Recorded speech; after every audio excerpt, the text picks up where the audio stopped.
Hello, and welcome to another episode of the Move Forward Anyway podcast, featuring dream accelerating inspiration. I'm Jeff Meyer, your host, author, entrepreneur, and coach. My goal with this podcast is to help you identify and clarify your own dream by taking wisdom from others' successes and challenges. If you're looking to take action on your dream, to make a difference doing something you love, but your fears are holding you back, then this podcast is for you. If you're interested in finding additional support, you can also check out my Dream Accelerator coaching program designed to help realize your full potential and reshape your future. As always, you can learn more about my Dream Accelerator program at jeffmeyer.org. Using my Dream Accelerating formula, heart-centered entrepreneurs can focus on their dream, name their fears, change their mindset, define their next, and move forward anyway. Welcome back, fellow dreamers, to another episode of the Move Forward Anyway podcast. I'm so grateful to have this opportunity to share another entrepreneurial story with you. I am so glad and grateful that Aundrea has decided to join us today. Why don't you take a moment and just introduce yourself, Aundrea, to our audience? So my name is Aundrea. I am a massage therapist here in Madison. I've been licensed for almost 2 years now, and I've kind of just been around the area for about a year and a half now. I kind of moved between Madison and Illinois the past few years.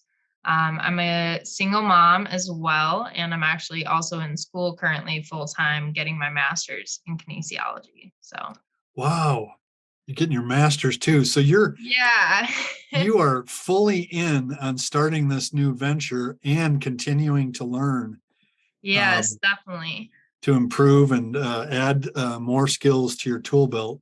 So, okay, single mom as well. Tell me about the genesis of this idea of being a massage therapist.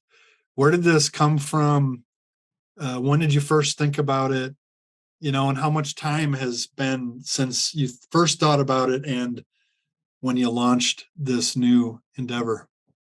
So I actually have been massaging probably since I was in second or third grade. I grew up with chronic pain. I have a couple different conditions, including hypermobility and spondylolisthesis. So I just constantly was in pain as a kid, as well as watching my mom go through it. So it was something, you kind of learn to build up a tolerance to it, but it was something that always kind of stuck with me. So then I always knew I would do massage on the side. I got really good at it growing up. I continuously was massaging my mom, friends, family. Everybody was like, you got to do this, And so after I found out about my daughter, I kind of switched up my college route and went online for a few years and realized, I'm just really not enjoying this, as going to school to become a high school math teacher. And I just was like, I'm going to take a break. I'll go to massage school. I know I enjoy doing that. I'll be able to do it on the side while I go to school and figure out what I want to do. And while I was in school, I just fell in love with it more. I went to a really clinical based school that worked with a lot of chiropractors, physical therapists. We learned a lot of sports massage, and I just learned how to take care of my body in a way to get rid of my pain and be able to actually do the things that my body's supposed to do. And it really woke something up in me of like, so many people are dealing with this pain and they just don't even know how to handle it or what to do to get it to go away. And that became a really big goal of mine, to educate my clients, teach them ways to make their body work the way that it's supposed to and really do what it's supposed to do without that chronic pain lingering over your shoulder all the time. So have you been able to eliminate your chronic pain? I have actually. I learned a lot of really great techniques on how to get my body to work the way it's supposed to. So for the most part, I usually don't get any pain. I have a little bit that flares up here and there every now and then, but for the most part, I know how to take care of it now and triggers that to avoid that will strike up more pain. A lot of people don't know it, but I'm actually fully plant-based because of the fact that meats, dairy, and not for me, but for my daughter, actually, eggs are something that causes a lot of inflammation throughout our body. And Hmm. we just can't handle it without that chronic pain coming up and just feeling it for weeks on end. So we've done a lot of things from our diet, our habits of going on walks, going to the gym, making sure we're exercising, stretching, watching how we sleep, really making those life changes to kind of get rid of that pain and make it to a point where it's not something I really even think about most of the time. Wow. So how old is your daughter? So she is 5. She'll be 6 in November 21st. So it's coming up here pretty quick, but Big yeah. happy birthday celebration coming up. Yeah, she was very excited. I took off the day, made sure I didn't have any appointments, and she's looking forward to just getting a day to go explore and be outside, doing things that she enjoys. She loves being with me, so it's always fun when we get to have those days together where it's just us getting to go do stuff. That's awesome. Has she struggled with the same issues that you did as a child? So I haven't seen a lot of signs of it. I actually started to notice that she would come home a lot and just mention pain. I don't know if it's necessarily that she knows what I do for work and she just wants to kind of do something with that. But Hmm. she's always been very in tune with her body. Usually, when she does have pain, she'll come home and she's like, "Mom, something hurts like right here on my arm," or Mm. "This leg's really bothering me today." And so, usually, I will work on it, see what's going on. We actually, I set up a plan with Dr. Daytona too to get her in there, start really incorporating, chiropractic, massage, that diet aspect, all of it into her life now so that she Hmm. learns those habits now. And if that pain ever does come up, she learns how to be in tune with her body and really listen to what it's telling her that she needs. So you mentioned Dr. Daytona. There's a lot going on right now for you and Yeah. Dr. Daytona. You're actually partnering together in our community. And why don't you talk a little bit about how that started and where you're at currently with that project? Because this is a big, big move for you guys together. Yeah. So we actually met through mutual friends, just through BNI kind of. The old chiropractor that was in the group actually used to work for Genesis. So I kind of heard about it and started looking into it a little bit more and met Dr. Daytona through it. He's only about a year or two older than me. So we kind of having that same generation, having that background of something happening with family or with, that kind of eye opening moment of we really do want to make that impact and that change. We just hit it off as really great friends, really great business colleagues. We started sending clients each other's way. We would talk whenever we were having, problems, or if a client was going to come see one of us, we would talk about it and work through it beforehand, even of this is what I think is going on. And then it was right after one of us would see them, we'd be like, yep, this is what was going on. They're coming to see you now. Like, this might be a main area to focus on.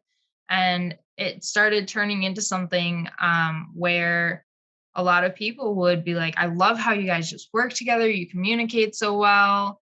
And it's always been a goal of mine to have it where you can come in, you don't have to go all over town just to get the care you Mm. need. So we were talking about it some more, and he was kind of feeling in a rut and he was like, I want something new.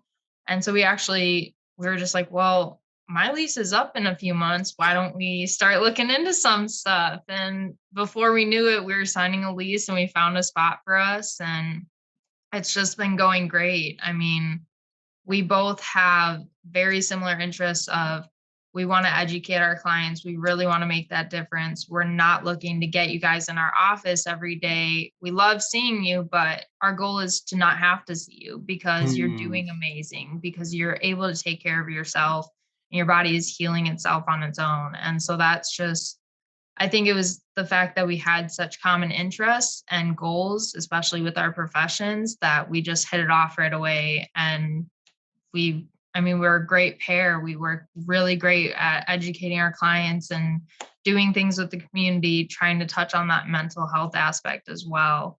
But we finally have everything in the works. The contractors are starting to get hired on for our build out, and hopefully by December 1st, we will be opening. So, Wow, that is such an exciting time. yeah. December 1st, right now it's October 11th when we're doing this recording, having this conversation. So there's a lot of work to be done yet. I find it fascinating in your story. I know a little bit about Dr. Daytona's story as well, that I see this a lot in my Dream Accelerator program, is that people's dreams a lot of times are sparked in moments of their own pain and their own struggle. And you've already shared that with us here today. But talk to me specifically about the gap or the problem that you specifically solved. There's a lot of massage therapists. There's a lot of chiropractors. You guys have a unique approach. Tell me what problem you guys are solving by building out this new building and partnering together in this new venture. So I think the biggest thing that we are both trying to work towards is just educating others and providing a comforting space for everything that you need. We both are very big, like I mentioned, on mental health and that whole aspect. We both suffer with depression, anxiety. Mm-hmm. We see our clients suffer with it all the time. You know, a lot of those just hyper fixating on things, and you just can't get out of your own head, trying to get past some of those demons. And we both really strive to try and be there as much as we can. So some of the biggest issues is kind of standing out, showing that you're unique. With our office, you know, we both have dogs. You see Toto back there. Hey, Toto. Yeah. And both of the dogs will be in the office as emotional support dogs. There are emotional support dogs, and they just bring a whole new light into that office of you walk in there upset and you're like, oh my goodness, there's this adorable dog here. Yeah. We had a little spot in our office where we were like, what are we going to do with this space? There's 2 pools here. Like, this won't be able to be a massage room. So we're actually creating a Zen room, or a little area where you can come in, you can go in there, close the door. It's very peaceful, relaxing. It's a little bit darker, so you can relax before or after a session, you know, kind of wake up after a massage or wind down beforehand, and just get some of that less stimulation to the brain. It's so easy to get overstimulated and have those issues. And so really just bringing all of that unique kind of out of the box thinking, as well as our genuine care behind it and for our clients, is really kind of our answer to the biggest problem of trying to stand out and make sure that it's not just another chiropractor or another massage therapist that's going to be like, yeah, you need to come and see me every week or every other week and do this, and not see any of those results. We're both here to actually make that difference. We are happy to talk about things and share our knowledge and really make an impact on your guys' lives. Sounds like a real holistic approach, not just manipulating the spine or manipulating muscles and tendons with massage, but there's a very holistic approach. There's the physical aspect, but there's also the emotional, spiritual, and relational component to what you guys are doing. Yeah, it's a very vulnerable thing. I notice it all the time, especially with massage. You're getting on a table and you're at a very vulnerable state. You know, you're in this room. Sometimes you don't know this person. It's your first time coming in, and you're really putting a lot of faith and trust into them. And that's something that him and I both, we would never, ever want to break that trust. We would never want to make somebody feel uncomfortable. And so it's always something that, you know, we want you to come in and feel like no matter what's going on out there, this is a place where you're welcome. This is a place where you will never get judgment. You will never get this hate or distrust or anything. You can trust us, and we're here to help you in any way we possibly can. Wow. That's awesome. It's great how you've come together and realized this dream together. And the future is really exciting. I'd like to go back a little bit, though, if I could. Yeah. So you went to school, you were going to school to be a math teacher, secondary education, so Yes. So high I school spoke, math, yeah, high school and math. something wasn't working, it wasn't jiving completely right. So there's this, you're grinding, you're going to school for this, you've invested some dollars obviously in this. Yeah. Sometimes it's really hard to say, you know what, I got to stop this and go do this because I'm really called to do this work. And some people just stay in that grind for years and years because they feel some sort of obligation or guilt to do it because someone's invested in their education. Or you can't make money as a massage therapist, you can't make money as a whatever. Yeah. And so people just settle for what other people expect of them. Why, how are you able to pull the trigger and go after this massage therapist thing? I mean, there had to be fears, there had to be some reservations about making that shift. Talk to me about the reservations, and then talk to me about what were the catalysts to help you move forward and take that risk. So for me personally, that actually wasn't very hard for me. I think my biggest risk was when I actually opened my business, which we can also talk about that one. But Yeah, for yeah. me, the leaving school wasn't as big of a challenge for me. I've grown up in a family where, my family is very entrepreneurs. We're full of people that have big ideas and we are willing to work for those, but we also won't settle for less. Mm, We know what we want, we know what we enjoy, and if we're not happy in it, we're going to keep bouncing around until we find what we enjoy. I watched mm, my dad be a plumber his whole life, but he also did a bunch of stuff on the side. He was a ski instructor. He worked as a lift operator. He was a firefighter, mm, EMT. He did a bunch of different things.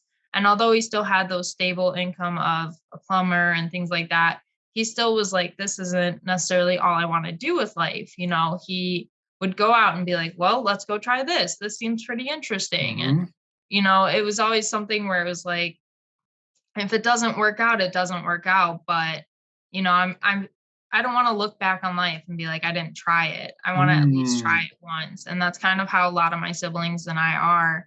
A lot of us kind of bounced around from job to job or major to major until we found what we truly enjoyed doing. And now all of us can happily say we actually really enjoy what we do for a living or how our life looks. We look back and we're like, we're actually genuinely happy in what we're doing. um, my biggest fear, like I mentioned, was opening my business. I will say that was a scary moment for me. mm, Not long beforehand, I had been in a long-term relationship with my daughter's dad, and he was amazing, but we weren't there anymore. It was time to say goodbye to the relationship, and that was something that I really held on to for a while. mm, And I had a family member who was taken from us very suddenly in a horrific way. And it really opened up a lot of our eyes. It opened my eyes to the fact that tomorrow's never going to be promised. mm, I At that point I was kind of just done wasting my time with friendships that seemed fake, where, I couldn't be open, I couldn't be myself. I had to put on this mask for them. I was done being in a relationship where it was starting to affect our daughter, or it wasn't clicking anymore. And we both knew that we never wanted that to impact her relationship or her view. And mm, so we ended things there where we could still be friends and have that great relationship, even now where we can talk and stuff like that, be in the same room, and there's never any tension. mm, And when it came to opening my business, I remember I had gone to my old boss and I was like, hey, like, you kind of misled me when you hired me on. You said I was going to be all booked up and whatever. Now I'm barely making ends meet. I need a raise. And my answer back was basically just, this is the best you're going to get. Anywhere else, you're going to have to pay all this money in rent, or you're going to have to buy your own supplies. And I was thinking about it, and I even told her in that moment, I said, well, I have a table at home already. I have sheets because I bought them while I was in school to practice. And not even 3 days later, I signed my lease for my space that I have now. And I wouldn't look back, and I wouldn't change what I did. And I think there was just so much going on. I didn't even think about the fear until afterwards. But I also know that it's something where, like I said, my family has just always bounced around to what they want to do. And I knew if I ever did get stuck, I had somebody that would help me out. I have all of my family might not be able to necessarily be like, yeah, here's a couple of $100 to figure it out, but they would definitely do anything that they could to help. And I really do. I got really lucky in that aspect of just knowing that even if I was stuck, everybody would help me and really come forward, and we would make it work and figure it out. So you had a very supportive family, both with Yes. the shift from secondary education to starting your own business.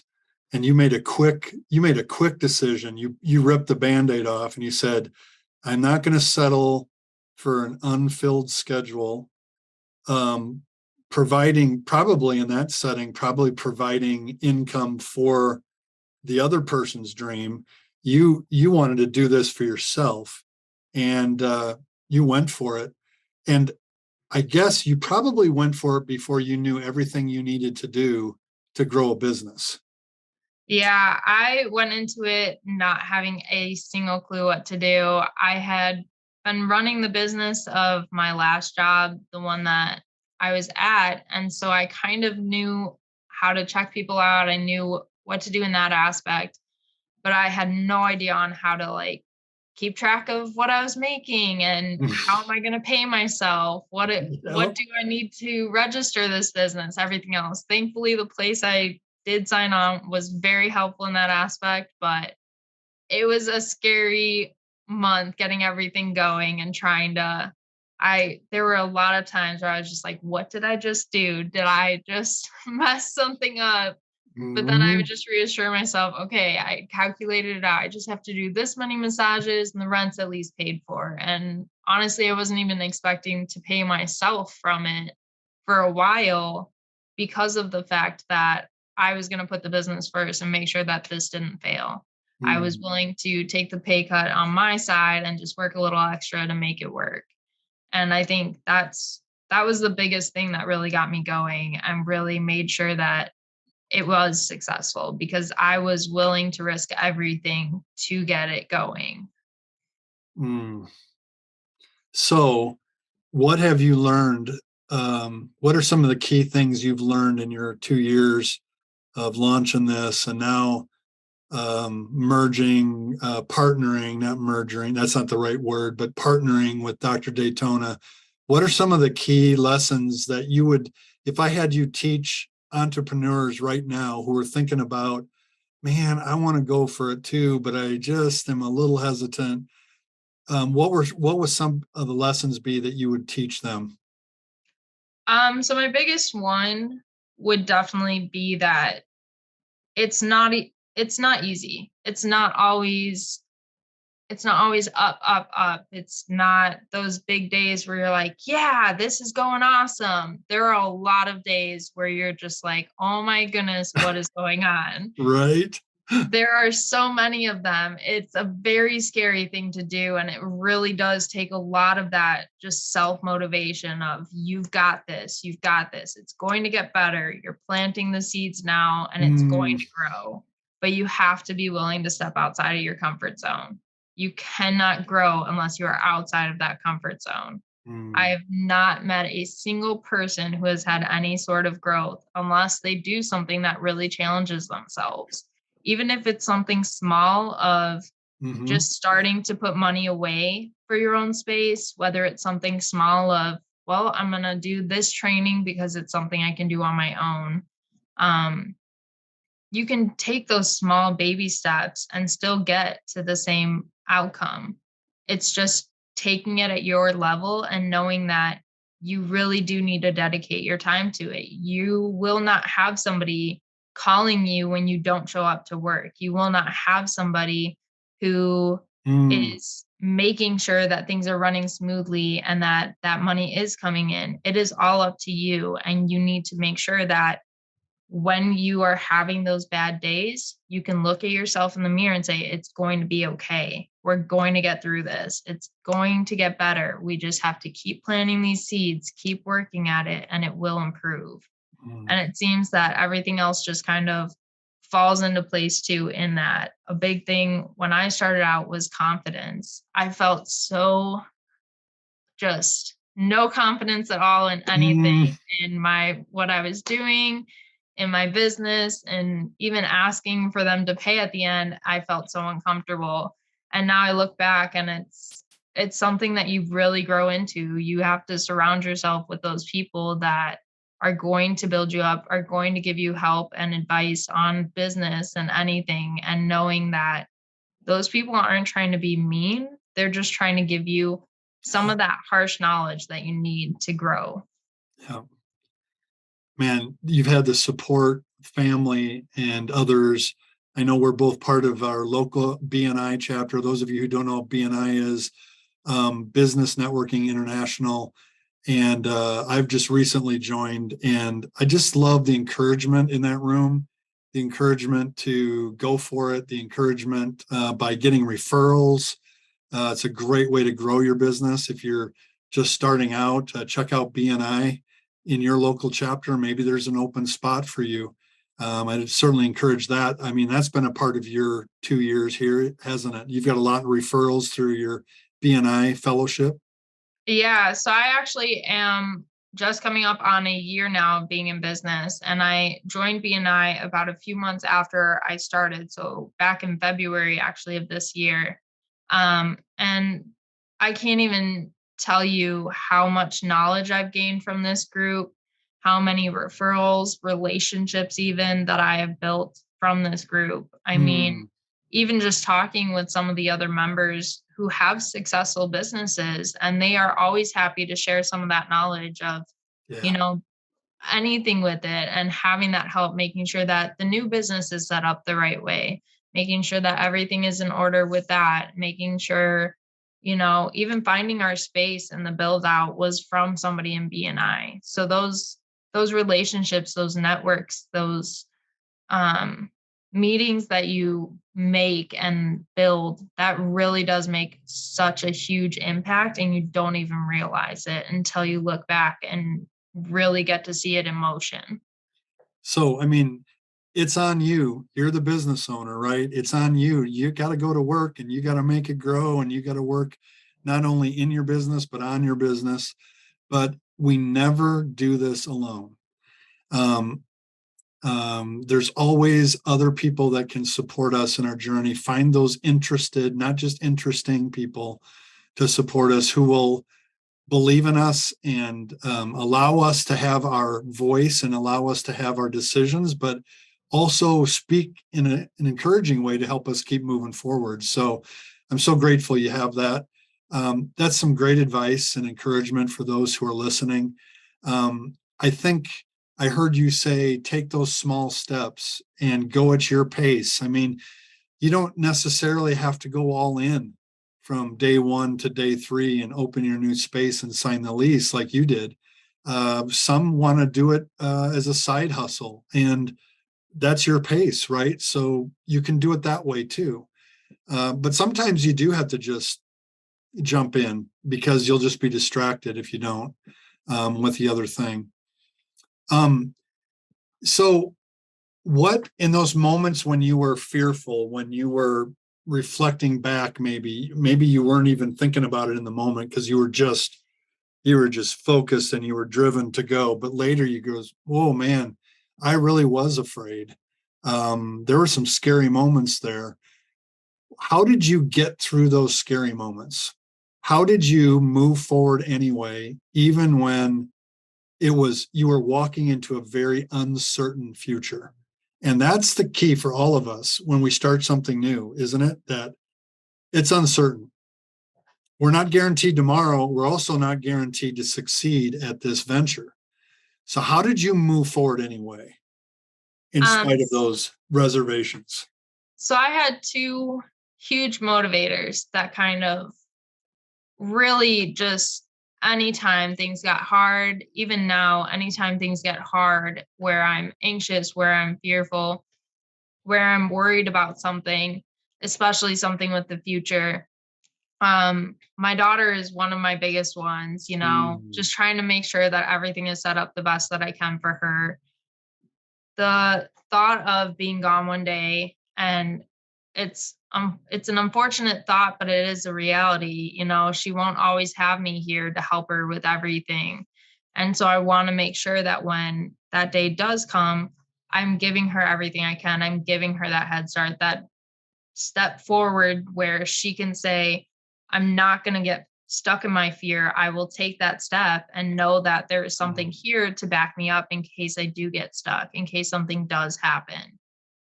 So that was my biggest motivator. She's always so encouraging. If you ever meet her, she's great. She just looks at me even and will be like, show me that smile. So Oh man. she's great. But the other one, I might get a little choked up.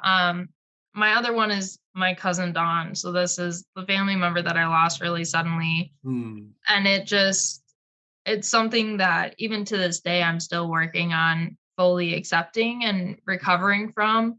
And a lot of my family is still struggling with it because of how sudden and tragic it was. But it's something that constantly reminds me that something could happen tomorrow and I'll be gone.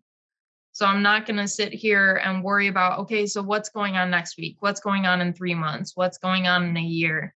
When if I'm going to sit here and just keep fixating on the future and what's coming next, it's not going to get me anywhere today.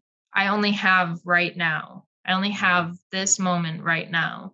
The Mhm. future is always going to be the future. I will see it as it comes and handle the issues that come up as it does. So whenever that fear is creeping in, that anxiety, that worry of, what am I doing? What is going on here?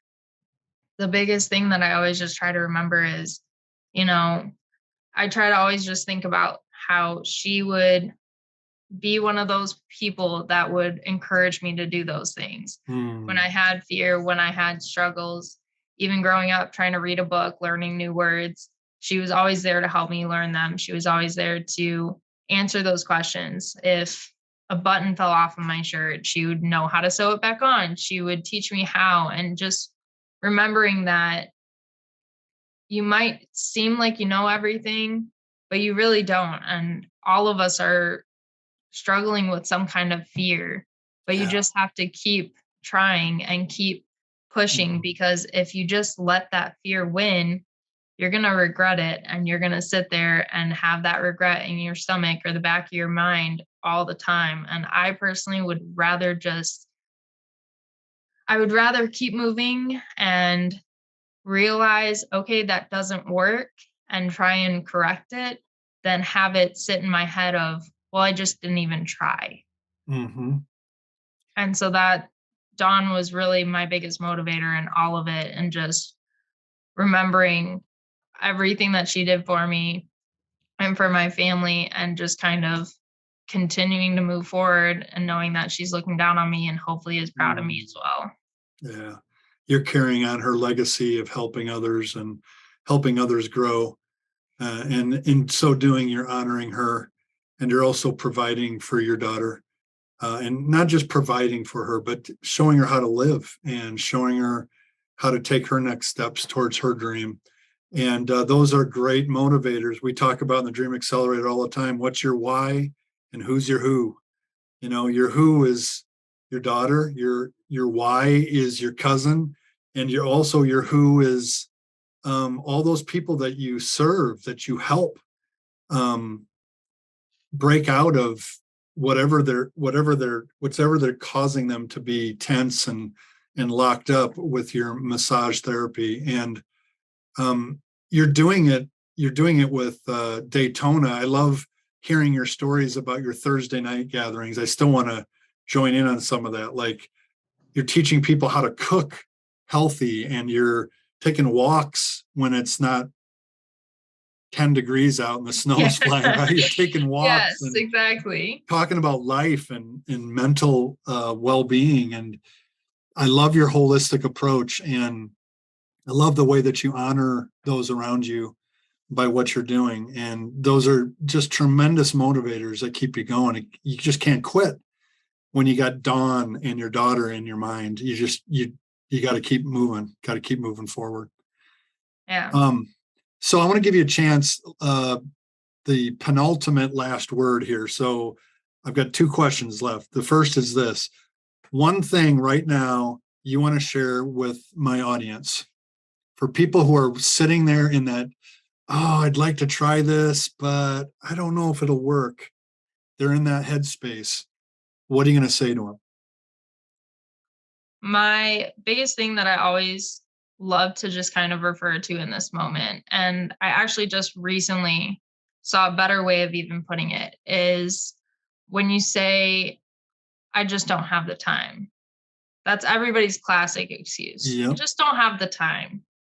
So let's rephrase it and ask yourself, is it a priority?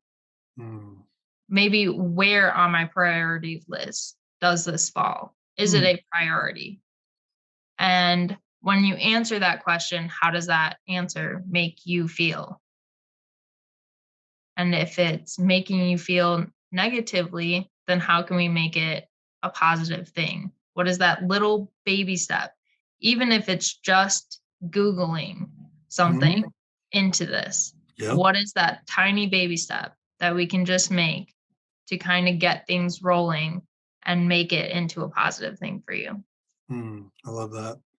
So the last thing I'd like to ask is, how can people get a hold of you to find out more, maybe about entrepreneurship, or maybe they need a massage? And by the way, I've had a couple. Amazing. I would highly recommend Aundrea. So how can people get a hold of you? What's the best way? So right now we do have a website. It will be changing December 1st with the new name. So my biggest way I would say is to just make sure you're going onto our email. If you want to get a hold of us specifically, you can shoot us an email to westtherapeuticmc@gmail.com. Otherwise, if you go in the next few weeks to our website, we will try to make it where it does reroute to the new website.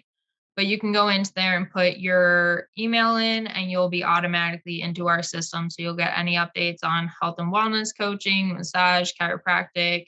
If we hold lives, walk and talks, anything, even if you're not in the Madison area, you can still be involved. Yeah, that's what's so cool about those That we give out. Yeah. But that's just westtherapeuticmassage.com. So Awesome. I would recommend looking into those, and that email won't change. So if you guys can't find the website, if it changes, anything like that, you want to ask me or Dr. Daytona any questions, even about your own health, wellness, physical wellness, anything like that, feel free to shoot us an email and we can get back to you as soon as we can. Yeah, that's awesome. I appreciate your time today. Thank you for taking time out of your free day to meet with me and to talk with me. It was a pleasure, and thank you for the insights and the blessing of talking with you today. I learned a lot myself, and wish you nothing but the best. Thank you. Thank you. Hey, fellow dreamer. I hope you enjoyed today's episode. Head over to my website, jeffmeyer.org, for all of the show notes and links. And when you're ready to move from overthinking about your dream to actually taking action on it, consider joining the Dream Accelerator community. Our clients are getting crystal clear on their dream with our Dream Generator Vivid Description 5-step process. They're discovering the truth about fear and how to use it as fuel to take courageous steps in the right direction. And most importantly, they are walking a clear path forward because they have made an investment in themselves to confidently realize their dreams. The results are so inspiring. Having coaching and companions on the dream journey is crucial. Remember, fear will come, fear will stay. Move forward anyway.